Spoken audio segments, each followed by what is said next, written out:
Happy Monday, everyone. I hope that you are staying safe and warm. I know that parts of the South and the Midwest are getting ice right now, but that is why we have football and why we have shows like this on a Monday so that you can just cuddle up with a cup of coffee and we can talk some football. I am your host, Britt Flinn. This is Britt's Fantasy Blitz. Thank you so much for joining us. And unlike last week, we kind of have a lot to talk about today. The games this week were very close. They did not result in blowouts aside from that Texans Ravens game, which I'm just hanging my head about because I really thought that the Texans had a chance. But we'll talk about all of that. We'll get into the championship week preview along with some one and done plays and talk some sleeper picks like we always do. Thank you so much to our producer. Better Boss himself, Matt Deutsch, is behind the glass today. So thank you so much for being here. But let's just jump right into it. Angelo already in the chat. Packers and Bills blew it. I'm going to talk about that a little bit because the one and dones that I was in, I played far too many Chiefs because I did think that the Bills, at home, it was going to be a very tough road test for the Chiefs.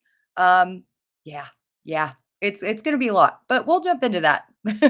So let's start off. We'll just go in order of the games. First off, we had the Texans and Ravens, and if you saw the Better Sports Betting show with me and Dan Servidideo on Wednesday, I was very high on the Texans. After what they did to the Browns, I thought that they would for sure be able to hang in there with the Ravens. Baltimore ended up being 9.5 point favorites. It briefly went up to 10 point favorites, but then settled back down to 9.5 immediately before kickoff. The over under was 43.5. That last second field goal. Why did they do that? It ruined everybody's over under bets. Ended up some people got it at 44, so they ended up pushing. But I know that our own Howard Bender posted about how that field goal was very unnecessary, how it made them hit the over and ruined everything. And I'm kind of in agreement with that.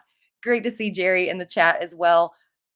Man, I have ice here today. I had snow and ice and sub-zero temperatures here last week. Let me just tell you, in Arkansas, we are not built to deal with this. Our power grid is not built to deal with sub-zero temps or ice. So it was definitely not fun, but we made it today. The roads are a little icy, but at least it's above freezing. So we've got that going for us, and we do have a great show today.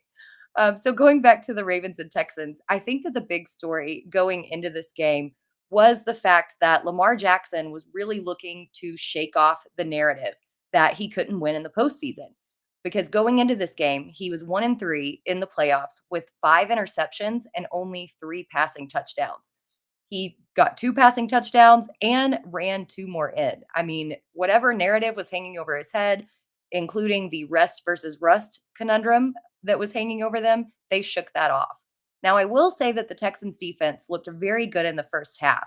The game was tied 3-3 after the first quarter. It was 10-10 at the half, but then things really started to unravel.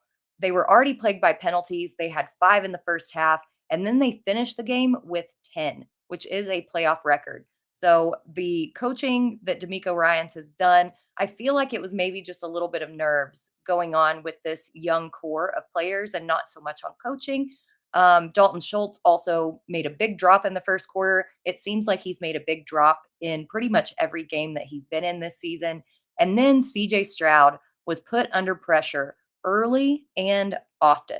It was a very costly situation all the way around.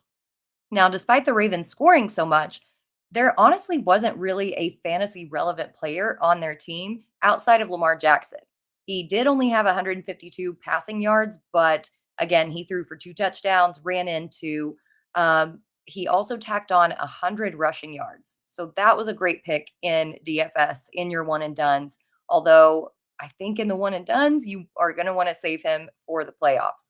Isaiah Likely only caught 2 passes for 34 yards, but at least one of those was a touchdown, so he salvaged his day a little.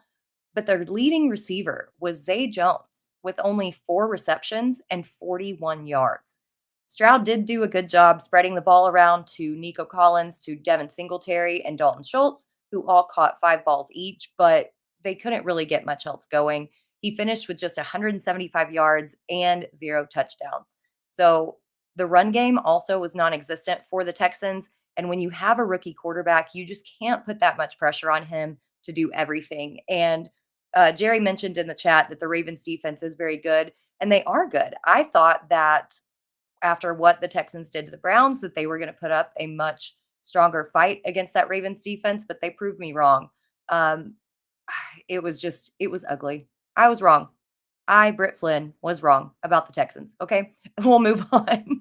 And it's great to see Ann in the chat. Hey, hey, hey. I hope you're staying warm and you're not affected by the ice down there as well, because it is just nasty out here. So moving on, the Green Bay Packers and San Francisco 49ers were the second game on Saturday. And this game seemed to be everyone's favorite upset game with how hot the Packers were coming into Santa Clara. And for a while, it kind of looked like it was going to happen. Brock Purdy came out very slow. Debo Samuel got hurt early on in the game, and his status is now up in the air for the championship game. Jair Alexander did a good job of locking up Brandon Ayuk when Debo went out. And even Christian McCaffrey was worrying me a little bit until he broke up that long touchdown run and went over his yardage prop. Thank God. I can't be wrong that much in one weekend, right? But in the fourth quarter, it does look like Purdy woke up and remembered that he was this wonder kid, that everyone was counting him out. And then he started slinging. He finished the game with 252 yards and a touchdown. McCaffrey had 17 carries for 98 yards and 2 touchdowns. And George Kittle was surprisingly the leading receiver at 4 receptions, but 81 yards and a touchdown. Now, we do have to give props to Jordan Love, Aaron Jones, and the Packers defense. They really did hold in there until the very end when Love tossed his second pick and sealed that game. And shout out to Dre Greenlaw from Arkansas for making that interception. Love to see that. And Angelo brings up a very good point in the chat that the Packers will be looking for a kicker. I don't think that anybody in the NFL has missed as many kicks this season as Crosby. Or as, yeah, anyway, I'm having a brain fart, but they they definitely have kicker issues, and that was what happened last year with Crosby as well. Uh, they're going to be potentially going the Patriots route and looking for a rookie, I think, this season. Now, Love did finish with 194 yards, not impressive from what he's been putting up in recent games, but he did have 2 interceptions. It was, or 2 touchdowns. It was just the 2 interceptions that really cost them. Now we have to give it up to Aaron Jones, who finished off the season super, super strong with over 100 rushing yards for his 5th consecutive week. I know that everyone was really kind of down on him because he hadn't done much. He'd been out with injury. Even when he came back, he was on a snap count, but he performed against one of, if not the best run defenses in the entire league. And then Romeo Dubs was the leading receiver with 4 receptions and 83 yards for the Packers. Christian Watson's value going forward, I thought that he would have a better game going up against San Francisco because you can pass on them to an extent. I just don't know what's wrong with him. After that rookie season that he had, it was so good. Um, but it was very boom or bust and sporadic. And this year, he did not have quite the boom that made him that fantasy asset. So it's going to be very interesting going into dynasty leagues and early best balls and things like that, and seeing where Christian Watson is actually valued at, especially with all these young talented receivers like Dubs, Reed, even Dontavian Wicks, Bo Melton, just a ton of things. And Jerry brings up a very good point in the chat as well, that injuries for Watson lingered. I did hear today that he is going to consult an independent specialist to see why these injuries continue to happen and why he just can't get over it. So that's something to monitor in the offseason for sure. Now, moving on to tomorrow's games, the Buccaneers and Detroit Lions. Here we go, y'all. This game was so exciting and so back and forth. It really did come down to the last minute. And I think that Baker Mayfield had one of the best games of his career from a yardage standpoint, finishing with 349 yards and 3 touchdowns. But he did unfortunately throw 2 interceptions, including one on the final drive that did seal the deal. Now, it was a little interesting that Todd Bowles didn't call that remaining timeout that they had, because I feel like there was plenty of time left on the clock for them to actually make a defensive stop, get the ball back. Yeah, it was probably a long shot, but I don't feel like you can give up on your team like that. And that's kind of what it felt like Todd Bowles did. So I'm not quite sure what to make of that situation. Now, Mike Evans crushed with 8 receptions, 147 yards, and 2 touchdowns. I just played him in the wrong week in a one and done. I played him last week because I thought he was going to go off against the Eagles. Well, you do what you can. It was his week this week and not last week. Now, Cade Otton also had another big game. He's had 2 back-to-back weeks with good games, 5 receptions, 65 yards, and a touchdown. Now, while Rashad White didn't really run well, only getting 55 yards, which is kind of to be expected against the Lions, he did have his usual role in the receiving game with 4 receptions, 36 yards, and a touchdown. So if you played him in a one and done, you're feeling pretty good about yourself. Now, on the Lions side, Jared Goff played pretty amazing, throwing for 287 yards and 2 touchdowns. The caveat here is that we're going to have to see if that will carry through to next week when he's on the road, because we know how that road versus home narrative tends to lean versus Goff. Amon-Ra St. Brown was the leading receiver, but honestly, it was kind of a disappointing game. 8 receptions, 77 yards, and a touchdown. I know the 8 receptions and the touchdown isn't anything to sneeze at, but I expected a little bit more out of him from a yardage standpoint. Sam Laporta coming back from that knee injury went 9 for 65. And then Jameer Gibbs just flashed in every way possible. 9 rushes, 74 yards, and a touchdown with 4 receptions for 40 yards. Man, these rookies look so good. And I think even if they don't beat the 49ers this week, that they're going to have a lot of success over the next several years with who they have. Justin, great to see you in the chat as well. And then to answer Jerry's question, what will the Bucks do with Evans now? That's a very tough thing to answer because he is entering free agency. I know that he's expressed his desire to be or to retire as a Buck, but depending on how much money they have to pay him, what they're going to do with Baker Mayfield, are they going to, keep everything together? Even if Todd Bowles goes somewhere, because he's been interviewing for quite a few positions across the league, I'm not really sure that they keep Evans or if they try to do something with younger talent.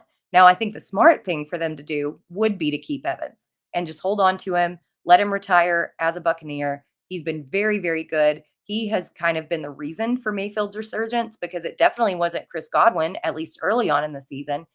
It was all Mike Evans. So I think they would be smart to keep him, but we're just going to have to wait and see. But that's the fun of the offseason, right? Um, and Jerry, I agree with you. It does feel great to have another Cowboys fan to vent during the game.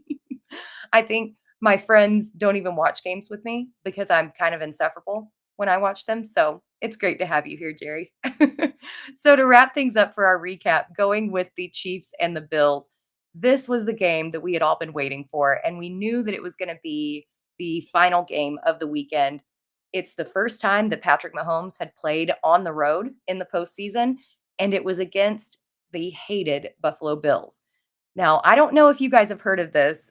This is something completely random, but Bills Mafia is absolutely insane when it comes to their rituals, when it comes to their fandom. There is a new ritual that Bills Mafia was apparently engaging in called Feed the Pit.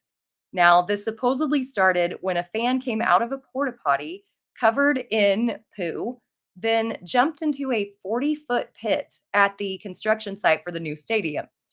Obviously, this guy was on some substances, was seriously injured, and then subsequently arrested. But that did not stop Buffalo fans from embracing this unhinged new ceremony. Um, there's even merch that you can buy, so do with that what you will. But apparently, the person who is selling the merch said that since the guy jumped in the pit, that the Buffalo Bills were 5-0 at home, undefeated. So it was pretty fun. Just if you haven't seen the pit lore on Buffalo Bills TikTok, I would recommend that you go look that up because it is absolutely unhinged, hilarious, just great stuff. And again, part of why we love the game of football. So the game itself started out a little bit slow. We were sitting there saying, "Where is the shootout that we were promised?" We were kind of looking around in the first quarter, like, "What is going on?" And Dustin, yeah, they didn't let us feed the pit, and look what happened. I think there might be something to that superstition. But I think that the game did start off a little slow. It was a little bit cold, but then after Travis Kelsey's first touchdown, which was his first in 8 weeks, mind you, things opened up in a big way. They cut to a shirtless Jason Kelsey just screaming, having the time of his life. Again, if you're not on Buffalo Bills TikTok, I would highly recommend it. Go look at Jason Kelsey taking shots out of a bowling ball, tailgating with Buffalo Bills fans. This is everything that we love about football. Now, the star power in that suite, though, with Taylor Swift, Jason Kelsey, Kylie Kelsey, Donna Kelsey, just oh my God, it was overwhelming. It was so much fun. Um, Everybody was having the time of their lives. Jason was not only shown on TV shirtless, he actually jumped out of the suite to chug a beer with a Buffalo Bills fan and then jumped back into the suite. I think security was kind of confused, but this is just a man having the time of his life supporting his brother. And that is something that you love to see. As far as the passing game goes, as a whole, there wasn't really a lot. Josh Allen made a few mistakes trying to go for it with deep bombs, but his receivers really didn't make those catches. He only finished with 186 yards and one passing touchdown, although he did have another 72 yards and two touchdowns on the ground. There were several times, though, when I thought that he should have gone towards the underneath routes and not those long bombs. Um, I think that he just opted to go big when he shouldn't have, and that ultimately cost him. Jerry asking the question that I was about to get to next. Stephon Diggs was really, really quiet in this game. I thought that he would be with L'Jarius Sneed all over him, but he only had 3 receptions for 21 yards. It was like after week 10, he just completely fell off the face of the planet. And there is some speculation that he possibly played his last game as a Buffalo Bill. Last year in their playoff game, he was apparently arguing with Josh Allen on the sidelines. There was some offseason discourse. Just going to be very interesting to see where Diggs goes and if Buffalo opts to keep him. Again, I think that they should, unless there's something that is, we're not seeing from behind the scenes. But unless they really go out and spend a lot in the draft, who else do they have as a playmaker? We saw sparks from Kincaid, but even he fell off at the end of the year. And it's going to be really interesting to see what happens with that. Now, mentioning Kincaid, he was the leading receiver with 4 receptions for just 45 yards. Khalil Shakir did have 7 catches, which is great if you played him in PPR, and a touchdown, but his yardage was only 44 yards. So we have to give the Chiefs defense credit for being able to shut down the passing game. On the flip side, Patrick Mahomes finished with 215 yards and 2 touchdowns, which is a little low for him in a big game, but they managed everything very, very well. If you look at his attempts and completion, he had nearly a perfect game. Isaiah Pacheco showed up angry at the ground like he always does. He ran for 97 yards and a touchdown. And I really think that they do have a diamond in the rough with him. They drafted Clyde Edwards-Helaire as a first-round pick, and then they got the sixth-rounder out of Rutgers, and he has just been a breath of fresh air. This guy is amazing, not just for the team, but he's amazing for fans to watch. So Travis Kelsey obviously was the leading receiver. 5 receptions, 65 yards, and 2 touchdowns. He is officially the Bills killer. Every single game that he's played against them, he's absolutely dominated. But in true fashion, this game did go down to the wire, with the Bills having a chance to tie it at the end of the fourth quarter. But unfortunately, it did come down to Tyler Bass, who missed the field goal attempt wide right. I just want to say, for everyone giving a kicker grief on social media, Tyler Bass has inactivated his Instagram account. Guys, we all make mistakes. Everything happens. He was playing in 20-degree weather. Let's stop. It's 2024. Let's stop harassing athletes for mistakes that they make during the game. This guy did not deserve it. I know that it's a heartbreaking situation, but we can't do this to Tyler Bass. Now, the Chiefs did win 27-24 after that miss. They are now going on to face the Ravens, and we'll get to that championship in a second. But I want to hit on some top NFL news because there has been a lot of breaking news today. Zach Ertz is signing with the Detroit Lions, which is weird. They already have Laporta. I know that losing Brock Wright kind of thins out their depth a little bit. But what are we doing signing Zach Ertz? I don't think that this is more than a depth piece until, he actually gets out on the field. I don't think it's going to affect Laporta, but it might. You never know.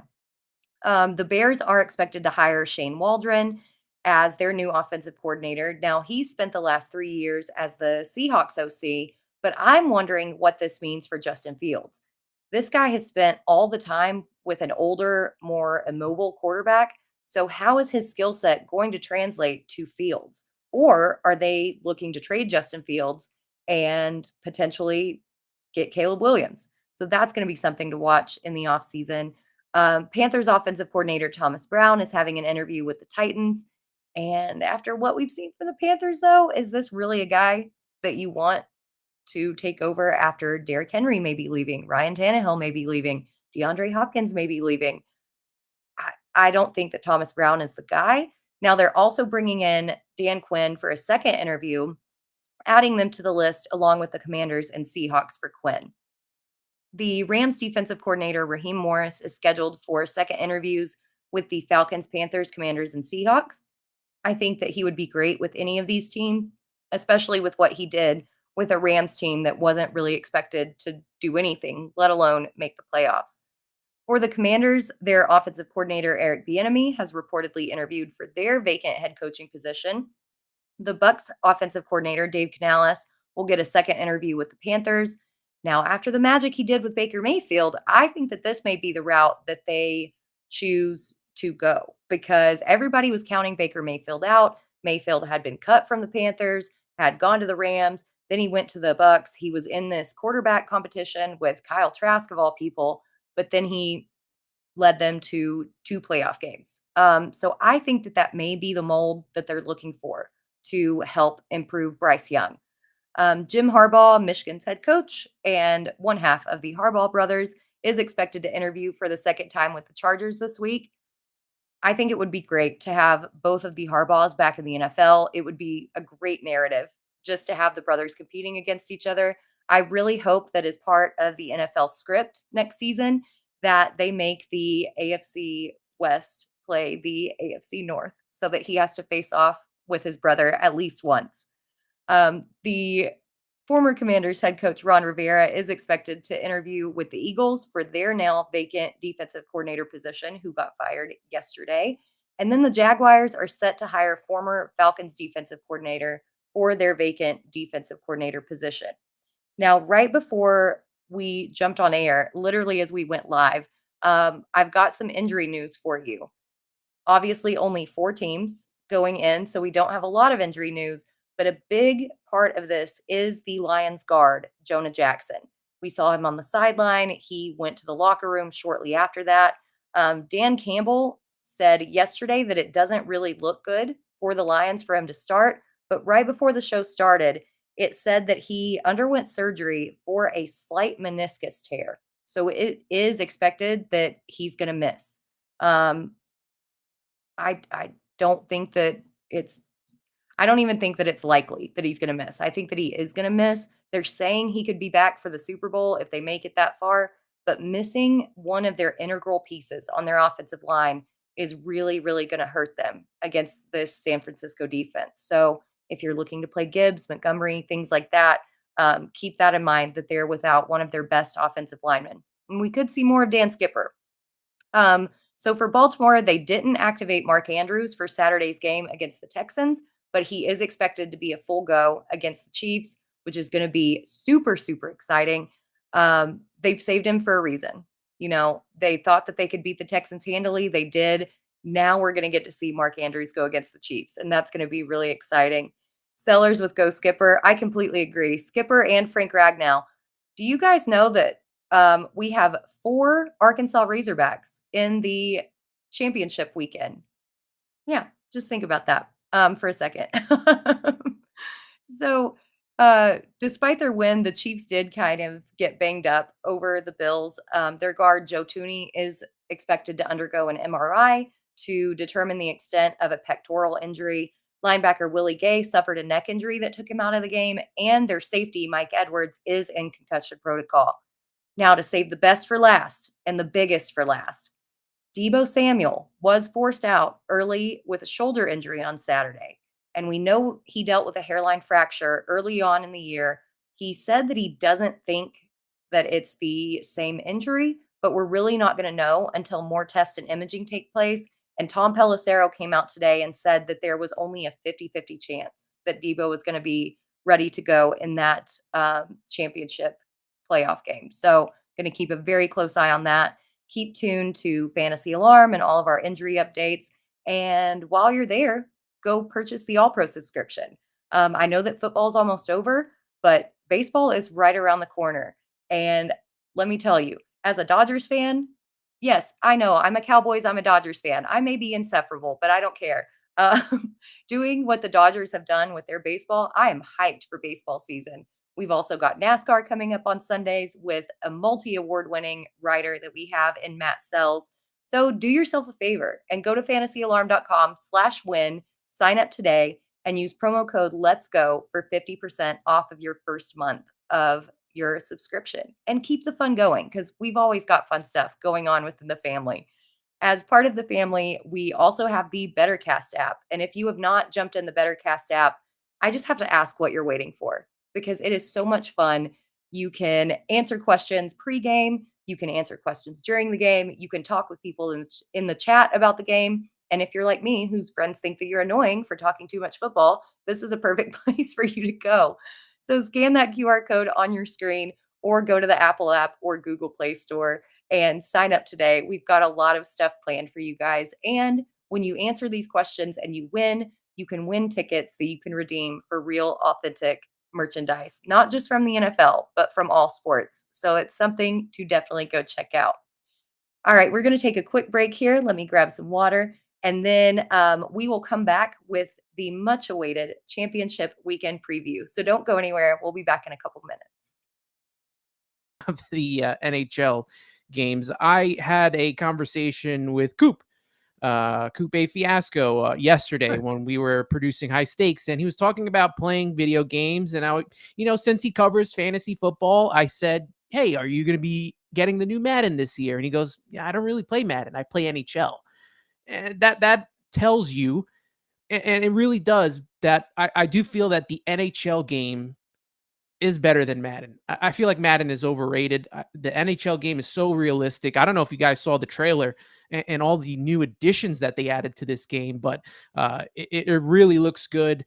I tried finding all the games that I had of NHL, and I thought I had a lot. I only have 4 of them. And that's because I used to live with my my roommate and good friend who got me into hockey, and we would play most of it in his house. So he has most of the games, but I do got 21.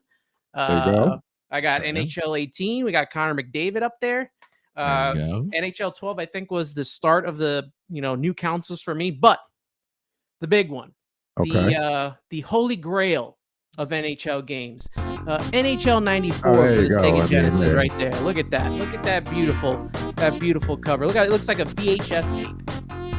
That's how good this game was. No, let me stop you right there. So people, VHS tape, if you don't know, it's this like rectangular black plastic with the magnetic tape on the inside. Tape's this big. You put it in something called a VCR. For a little while, there was something called Beta. It didn't last too long. Look at this cartridge. I mean, they're not cartridges anymore. They're either discs or those little memory cards. But man, that thing is thick, right? And you don't even need a cartridge or a disc anymore. You can buy the digital version. And then you got Ron Barr on the book.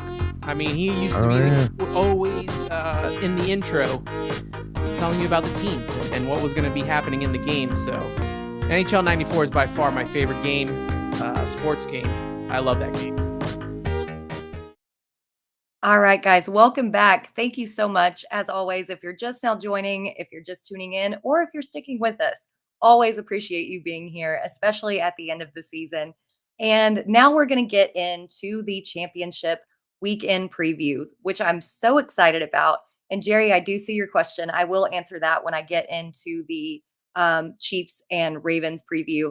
But I need to talk first about the conspiracy theory about the NFL logo color. Now, I'm not sure if you guys have heard about this, but there is a conspiracy theory regarding the Super Bowl logo color and the script, saying that the Super Bowl logo colors predict the teams for a particular year. If you haven't, let's just get into this. The conspiracy goes that the last 2 years that the Super Bowl logo colors have matched the two teams who have made it to the big game. And with all the joking about a script, etc., floating around in recent years, I think that that conspiracy is still holding strong because this season, the logo is a red and purple combo. And from just a purely design standpoint, you don't think that it would really work organically. But that is the Super Bowl logo color. And with the Ravens and the 49ers still in the playoffs, that conspiracy is still holding strong. So we're here to talk about if it's going to hold into next week and if we're going to have some more investigative journalism to do in the off season. So first up, we've got the 49ers and the Detroit Lions. Now, the game opened with 49ers at 7-point favorites with a game total of 51. I think it's kind of shifted down to 6.5 from a consensus standpoint for most everyone. This could change, though, with the status of Deebo Samuel. With how flat they look, though, without him, I think that this could be a closer game than most of the points makers are expecting. The big story is, of course, going to be the 49ers offense versus the Lions defense. Are the Lions defense going to be able to stop Brock Purdy, Brandon Ayuk, George Kittle, Christian McCaffrey? Yeah, I know that Purdy played pretty poorly against the Packers, but that was really uncharacteristic of what we've seen from him throughout the season. It was also raining, so maybe rain was a factor. And at any given time, it could be Ayuk, it could be Kittle, it could be McCaffrey. So will the Lions defense be able to hold up on the road? Now, as part of being on the road, we all know the Jared Goff storyline about how bad he is on the road versus when he plays at home, how bad he plays in open air stadiums versus how well he plays in domes. Is he going to be able to get this done against a very tough 49ers defense when he is likely without his starting guard that we talked about before the break? Now, so who from these teams do you want to take in your one and dones? And I kind of messed up last week. I'll fully admit it. I took Deebo. We know we can't account for injuries, but man, those 4 points, like just, it really stung with him going out super early. But with that said, I think that we're going to be looking towards potentially starting Brandon Ayuk. With Deebo expected to be a 50-50 decision to play, I think that Ayuk is the guy. And with Detroit's secondary giving up so many points with what Mike Evans did against them, Ayuk is the guy. Now, Ayuk does have a much different style than Mike Evans. He is more built on separation and yards after the catch, whereas Evans is more of a 50-50 ball, like put it in your face kind of guy. But I still think that Ayuk is set up for a big day. So I really like him in a one and done format. Now, for much of the reasons that I still like Brandon Ayuk, I also like George Kittle.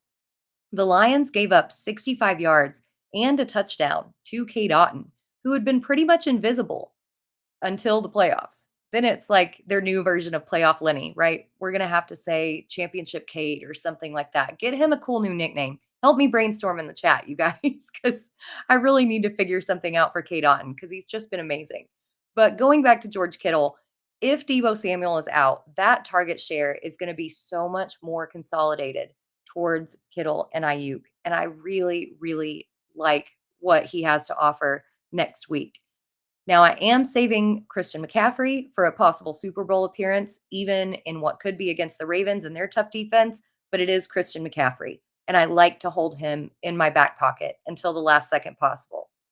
Now, for the Lions, I'm pretty much looking at whatever running back hasn't played, whether it's Gibbs or Montgomery. And I know that the 49ers have been good against the run this season, but they did just allow over 100 yards to Aaron Jones. And I expect that trend to continue and for the Lions to try and run the ball. Now, of course, I did my notes before I got the news that Jonah Jackson was out, so take that with a grain of salt. But I still think that Gibbs especially can have a very big role in this game. Angelo also with a good point. They'll probably try to shut down Amon-Ra St. Brown, so Reynolds may have a good day. Reynolds had a pretty decent day in DFS for his salary, for his return. He did get that touchdown Amon-Ra St. Brown had a lot of receptions, so if you play in a PPR league, it worked. But yardage-wise, he did get a little contained. He caught a lot of balls, but they stopped him. It was pretty much the definition of prevent, and they got him there. So I think that you may be right. Now, moving on to the Ravens and the Chiefs. We are so excited about this game. I know I am myself, as nobody with a dog in the fight. The Ravens start this game as a 3.5 point favorite and a game total of 45.5. Kansas City is making their 6th straight AFC championship game appearance. So it's really going to be interesting to see if Lamar Jackson can show up at a big moment. Obviously, getting Mark Andrews back definitely helps, but the Chiefs have so much more experience in this situation. Is it going to be more of the younger, have to prove it guys, or is it going to be the guys who've been here before? That's what I'm looking at. And the key for the Chiefs in stopping this game is going to be stopping Lamar Jackson and the run game. In the interview with Stacey Dales after the game last night, Chris Jones said as much. He said they needed to stop Lamar Jackson's run game. He even cited the 100 yards.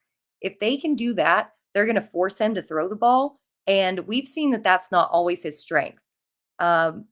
Also, Kansas City's defense has been pretty good against the pass. So it's going to make the game a lot more one-dimensional for that Ravens offense if they can shut down Lamar's running game. I'm not quite so sure that they can, but it's going to be interesting to see. Now, for the Ravens, we're looking at whether or not Marlon Humphrey is going to play, because if he doesn't, that's obviously a big, big problem for them, even with Kansas City's hodgepodge of receivers, because it's really going to open up Rashee Rice and Travis Kelce. I think as far as one and dones go, going back to Jerry's question, do I trust Likely or Andrews? I think that you can start Mark Andrews here, especially if you've held off on starting Travis Kelce and have him in your back pocket, make a little bit of a pivot, hold on to potentially Kittle, and then start him in the Super Bowl. Because the Chiefs have only allowed 10.6 PPR points per game to the tight end, but Mark Andrews is just a completely different guy. He's much more of a receiver type guy. His target share when he's on the field is insane, and Lamar Jackson trusts him. So there you go. For the Kansas City side, I actually really like Isaiah Pacheco as well. And I know that the Ravens held the Texans to only 22 yards, pretty much nothing from Devin Singletary. But on the year, they're actually giving up an average of 90 rushing yards per game just to the running back, which is pretty middle of the pack for the league. So Pacheco averaging 67 rushing yards per game. He's got 3 games over 100 yards. And although he's not always used in the passing game, I think he delivers when called upon, like on New Year's Eve when he caught all 7 of his targets against the Cincinnati Bengals. So I do think that he has value in multiple facets of the game. And with the Ravens potentially trying to shut down Mahomes, he could be that safety valve. Now, I think that you can also look at Patrick Mahomes here. I think if you haven't played him yet, that you absolutely can. Obviously, we talked about his numbers last night not being great, but he only attempted 23 passes. He still had over 200 yards on just 17 completions. And if Marlon Humphrey's out, I like him even more. The weather is also supposed to be a little bit warmer than it has been in his previous 2 games. So if he's playing from behind, if the weather's a little bit warmer, I think that he's going to get more volume. So I will end the previews by saying, of course, with one and dones, it does depend on who you've played and who you have left. But I kind of do want to keep Brock Purdy and Lamar Jackson in my back pocket in case one of them gets upset this week. I don't think that they're both going to be upset, but I think that there's a good chance that one of them does. It's the same with Christian McCaffrey. It's going to be a really, really fine line to walk as that player pool continues to dwindle. And I'm Britt Flinn. I'm struggling in some one and done leagues because admittedly, I did not play enough Bills last night against the Chiefs. And so my options are pretty limited. But that is what makes it so fun. And this is why we love fantasy football and everything that we've got going on. And regardless of who wins, it's going to be a great, great Sunday of football. So let's move on to some sleeper picks because this is always a fun time. And you know that they are a partner here for Britt's Fantasy Blitz. It's our partners over at Sleeper. And if you want to sign up for their sleeper picks, sign up today at fantasyalarm.com/sleeper. Use promo code VAULT3 for a 100% deposit match up to $100, or scan the easy QR code on the screen. Now, you do have to do this with your mobile device. You can't do it on a computer, but we all use our phones anyway, right? So it's perfect. I know that it is early in the week and the matchups have just been set, but Sleeper has already been doing the work and they've already got some picks available for championship weekend. So let's get into some of my favorites for championship week and the conference games. So first off, I'm going to go with Christian McCaffrey more than 0.5 anytime touchdowns at a 131 times multiplier. Now, I know that this Lions run defense is really good. I get that. But this is Christian McCaffrey that we're talking about. And if you look at his game log, I think that this is as close to a free square as you can get. I mean, to be completely honest, he's only missed this mark in 3 out of the 17 games that he's played this season. And with all of the work he gets in the rushing and the receiving games, I think that the Lions defense softens up and lets him find the end zone at least once. And yes, I am saying at least. I'm making a little subtle, bold prediction there. Next, I have Lamar Jackson with more than 59.5 rushing yards at a 1.79 times multiplier. And with Chris Jones saying that containing the run is the number one thing that the Chiefs need to do, you know that the Ravens are finding a way to scheme Lamar open in the run game. With 100 yards last week, with Kansas City's tough pass defense, I do expect Jackson to take off quite a bit, even on some of those designed runs. And the Chiefs are allowing the 10th most rushing yards per game to the quarterback. And Lamar is not your run-of-the-mill guy. So I think he definitely goes more than 59.5 rushing yards. Next, I'm going with Jared Goff, less than 261.5 passing yards. And y'all, I'm fully running with the narrative here about Goff not being able to perform on the road. His home road splits on the season are pretty different. Although he's improved somewhat, he still barely hit this mark in his last 2 games at home. Now he's going on the road without Jonah Jackson against that really kind of ferocious San Francisco defense. I think that they're going to bring plenty of pressure. I think that they're going to try to take the pressure off of Goff because of that and focus a little bit more on the run game. So I don't think Goff gets to 261 yards. Again, I'm going less than that stat. I'm also looking at Rashee Rice, potentially without Marlon Humphrey. Now, I'm not counting on him to play this week, but if you're uncertain, I will say that I may stay away from this one just a little bit. But either way, Rice has been very, very good. He's emerged as the wide receiver 1 on the team, and he's hit this mark in 7 out of his last 8 games. The only one being the game last night where he was kind of in and out, being injured. I think that this game should be very close. I think that Mahomes should pass a bit more and definitely should include Rice in the passing game. If the Chiefs want to win, they're going to have to feed that rookie. And I think that he does more than this. Jerry does ask in the chat if he got banged up last night. He did, but so far we have not received an official word on his injury status, and he's not currently on the injury report. We may hear something about that later on in the week, but right now, without an injury designation, I'm just going to assume that he's good to go and roll with that. But if you're concerned about that or Marlon Humphrey playing, I would definitely stay away from this one. This one's just getting a little spicy and saucy. For my final pick, I'm going to go with Brock Purdy, less than 261.5 passing yards at a 1.77 times multiplier. Now, I know that we've talked about the Lions and their passing defense and how bad it's been, but this number really does just seem very lofty to me, especially if he's without Deebo Samuel. I know that the Lions are allowing an average of 268 passing yards per game, but I do think we end up seeing a little bit more Christian McCaffrey than we've seen of other opposing running backs, and Purdy skirts just below this stat. I think that it is very close, but I do think that he falls just short of that. So if you play all of these together, it's at a 13.1 times multiplier. And to look at these and other stats, again, make sure to go download the Sleeper app, use promo code VAULT3 for a 100% deposit match up to $100. Or scan that handy dandy QR code on the screen and you don't even have to do any typing. That's why we make it easy for you here. Jerry, your wife is a Chiefs fan and she's very happy right now. I'm happy for her. I love that. I have some very good friends. Obviously, being in Arkansas, Kansas City is the closest team to my location outside of Dallas. So it's either Cowboys fans or Chiefs fans here for the most part. So very excited to see them beat the Bills, although we are sad for Tyler Bass.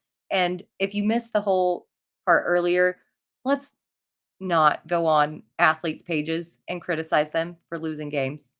But that is the end of our show. We've already gone through pretty much 45 minutes of this, but I just want to thank everybody for being here with me, as always, throughout the season, throughout the off season, for signing up for the All Pro, for downloading the BetterCast app, for signing up at Sleeper. Everything that you guys have done has been absolutely incredibly amazing. And I very much enjoyed this season with y'all. We'll be back on Monday to talk about the championship game and a Super Bowl preview. We'll cash in whether or not the conspiracy theory on the Super Bowl logo is still going strong. And then we'll kind of do a Super Bowl preview for next week. But if you're still around, stay tuned. From 2 to 3 p.m. Eastern is the Better Sports Betting Show with Dan Servadidio. From 5 to 6 p.m. Eastern is the NBA DFS live stream with John Impemba and James Grande. Make sure to check out the Sleeper Picks article that I'll have coming out on Sunday.